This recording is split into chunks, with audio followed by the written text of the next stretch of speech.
Welcome back to the Brown Chicken Brown Cow Show. Oh my gosh. Yeah. Oh my gosh. Oh gosh. All of the goshes. I have so many cool people here with me today. So many. We've got Jessalee. Hey everyone. When did you get It's here? me. About 5 minutes after you did, maybe. Fantastic. How are you doing today, Jessalee? I'm pretty good. It's been a good day. How are you doing? I'm so excellent. That's great. I've got my friend back Yes. who was stolen by Monkey without my consent. Yes. Nice cock. Okay, that was low-hanging fruit. It's been said. Now we never speak of it again. Never. Yep. You look nice. I like your sweatshirt. It reminds me of Easter. Thank you. Now I want some chocolate. We'll work on that. Okay. We'll totally work on that for you. Yeah. Sounds good. So we have a super cool guest with us today who We is do. holding custody of the brown cow. Allegedly holding custody of the... Allegedly cool or allegedly with the cow? Allegedly cool. This is my cow. Uh-huh. It has the big brown cow eyes. These are, Big Does. brown cow eyes. Oh, Yeah, she's so attached to that cow. You know we have to Yeah. keep that here, right? Oh, I thought this was swag. What? Cut. You know, it is my barnyard animal. Oh, So, is it? yeah. Oh, we're jumping the gun on Yeah. asking you that. Oh, But that is your no. barnyard animal? Well, also the baby cows. Those are the cutest. They're the cutest of all the baby they're animals. very cute. Everybody Wow. knows it. They're very cute. That's a They're bold lying about statement.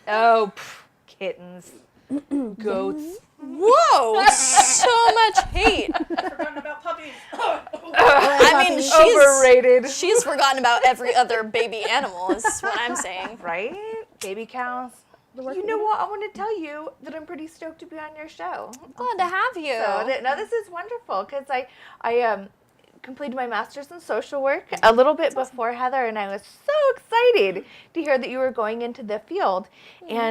And I came, and you were, in fact, the second intern at the Gender Health Center, where I was the first intern. And Aw. so good stuff. Good But stuff. most of my work I've done with older adults. Mm-hmm. So I kind of step out every once in a while. So I'll work with genderqueer youth, or I'll work with immigrants in public health, or victims of violent crime. But for some reason, I always keep on getting drawn back to working with older adults. That's really cool. Yeah. What drew you to drawing? What drew you to drawing? What drew you to working with older adults? You know, I started young. I started working in a skilled nursing home, so like a very traditional nursing home with nurses, and the doctors come in and people are pretty sick. When I was 16, and then Oh, wow. Yeah. So then That's I've been working in social work specifically with that population since about 2000, and went back to get my MSW because I really learned how much mental health plays a role in aging well. And that's not something I learned a lot about. My undergrad was in health science and community health education with the focus on human sexuality.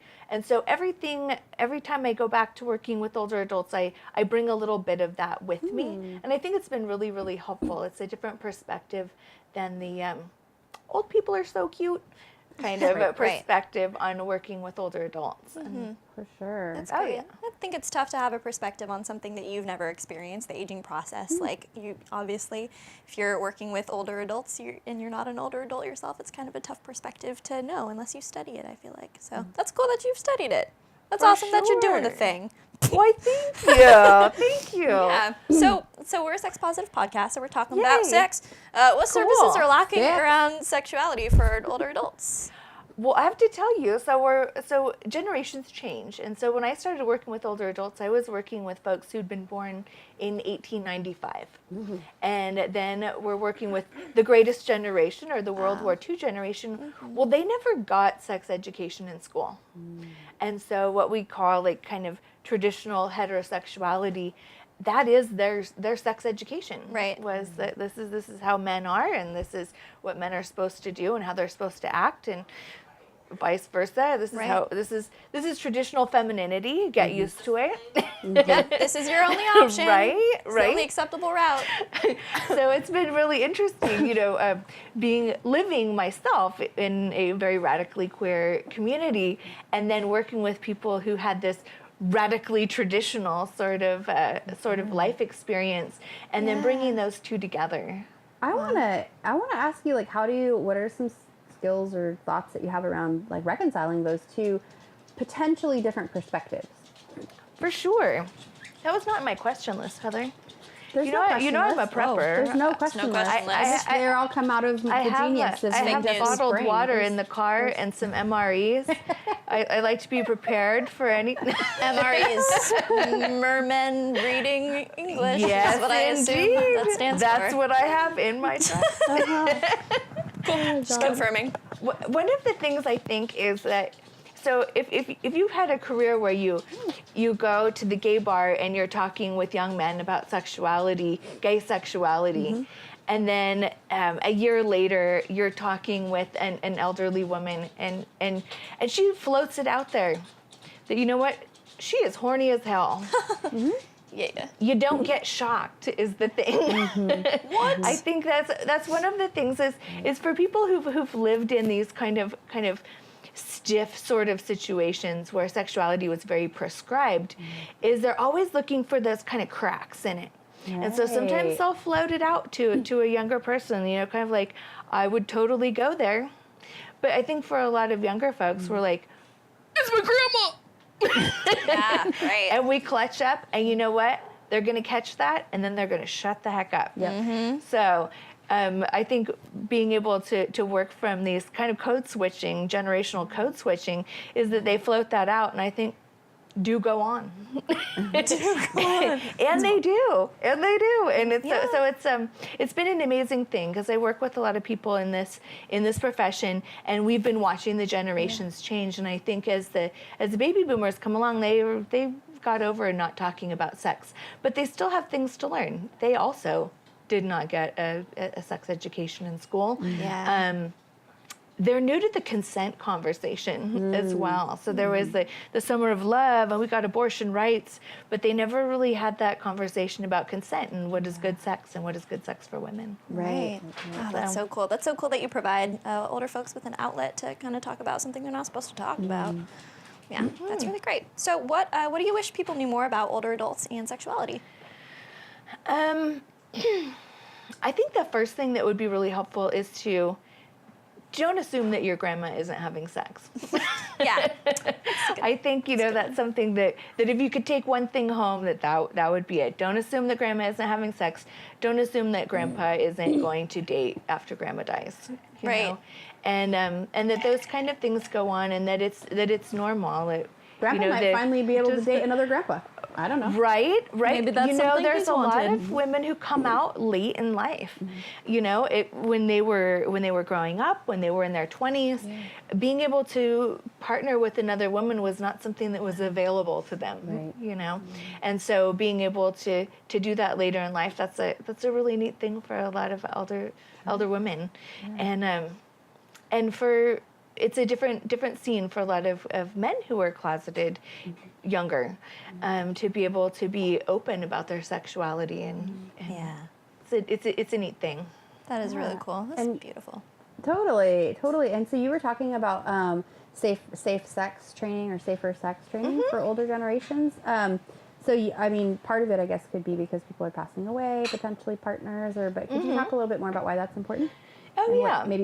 What can be done? For sure. So, if you grew up in the 80s, there was a lot of abstinence education, and but it was like safer sex all the time. This is something that we learned about when this generation. So right now, the folks who are older mostly are baby boomers, but also, some folks who are post-war. Right. The concern for them was like, let's not get pregnant, Right. And so now as they're seniors, they have a time in their lives when they can be solely sexual. That doesn't have to be a concern for them. But at the same time, they never got a lot of that safer sex messaging. So one of the conversations that we have, because there's a surprising rise in gonorrhea and chlamydia amongst older folks, is that like, hey, you can't get pregnant, but condoms also do other things too. To have that conversation with them. That's something that Oh, sorry. Oh no, I was just gonna say sure. there's an episode of Parks and Recreation about it. Oh, It's nice. great. You should check it out. I don't get to watch much TV. I'll explain the entire plot of right. the Oh, episode. So it excellent, pans out on. No, I'm just kidding. Was it a very special episode? They're all special episodes in my heart. Right. Oh. Sorry to completely derail the podcast. Were we Heather railed Beth in the first I one? like probably it. I had don't know some- Alright. if we really were railed. to begin We with. were. No. Have you been railed? What are some challenges older adults face around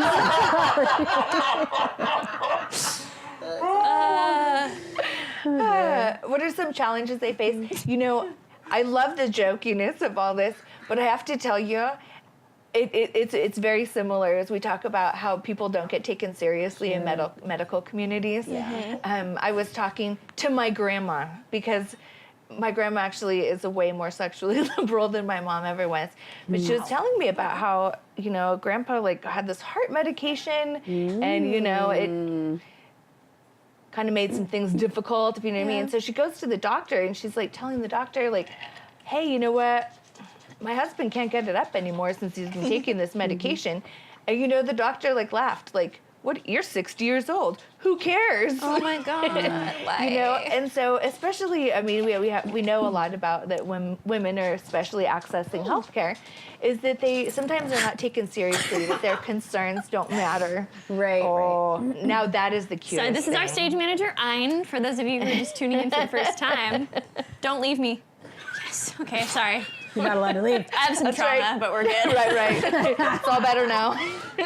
Apparently, Jessie yeah. might have a few problems with abandonment issues. Oh. She abandoned me on the last Don't podcast, leave and I'm me. still bitter about it. Don't you dare! That's why Jessie started keeping liver treats in her pocket, but apparently not enough. Damn it. No one was supposed to know. Yeah, but you gotta stick them right there. It's going to systematically remove. You've got to sit, there you go. We need some deferring now. I'll be here for a while. I wear loud patterns because no one can tell when the stage manager's fur is all over me. There you go. Or there black. You go. So, as I was saying, So sorry. so being an older woman, especially who's accessing medical care and saying, you know what, my problem is sexual dysfunction, my own or my partner's. Sometimes they're not taken as seriously Right. as they could be, and even young old women, we really do say that. Even young old women, sometimes they'll go in and they'll say, hey, you know, I'm having like some trouble. It's not comfortable to have sex anymore, and like, oh well, I guess that's just age, you know. And it's like, no, it's just lube. Like, Okay. seriously, problem solved. I'm thinking about a couple things. One, in my sex educator training, like seriously, that was one of the top tips is like, there's two things that was drilled into our brains in addition to everything else. We're like, have you talked to your partner about that? And also add more lube, because always. But the other thing I'm thinking of is Grace and Frankie and Grace. Oh, I One of my haven't favorite watched shows that I've ever yet. seen. So Yeah, check that amazing, out. so sex positive. It's so great. If you have not seen this show, it is required watching for everyone in this room and over there, offset. It's fantastic. But You know, I have my favorite, which is the Golden Yeah. Girls, Oh, which yes. was that's great. super frank Yeah. about Yes. sexuality, and it was not considered novel. They Right. just like, Right. of course, It was they just part of life. dated. Right. Blanche. That's what they did. I'm totally Blanche.